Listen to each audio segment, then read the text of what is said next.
Nandito kami bumisita sa bahay ng aking pamangkin at dito kami daw kakain. Sabi ko, yung mga isda na lang ang ipiprito mo. Ayan, oh. Pero ang niluto niya, nagluto siya ng, tignan natin, shrimps yata. Dito sa kusina. Ayan. Nagluto ng shrimps. Hindi ko papakita yung kasama mo, ha? Patingin yung niluluto mo. Kasama ko. Ayan, oh. Hindi ko kinuha. Ayan. Nagbasi mo ton. Ang dapay barbecue jay. Oh, kini kuangay. Nanpasan. Nanganay. Sige nero. Datatay pa kan na kanya. Wan, Oh, gimas. Atanay, makantikal ding. Oh, nagimasan. Thank you. Yung pagkain, oh. Wow. Nasa lamesa na. Ang bilis ng Ayan. pagsaing. Oo naman, Ilocano. Ganyan talaga ang ano.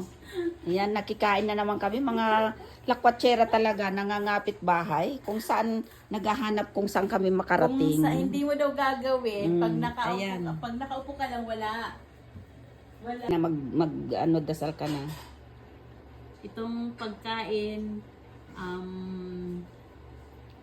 Bless the food. Okay. Salamat. Thank you sa food today. Inshallah, more blessing to come food for us. Okay, thank you. Dito kami sa bahay ni Win. Sige na, Thank you, Lord. Ayan, tapos na ang mekos-mekos na pagkain namin. Ayan. Pero meron akong dessert. Ayan, o gatas with cake. Gusto mo rin, mayroon pang gatas doon? Ayoko ng gatas. Ayan, o. Like and share tayo, guys. Thank you very much. Thank you for the food. Nalpas kami, natapos kaming kumain doon. Ayan, naglalakad na naman kami. Papunta kami doon sa magka-coffee daw.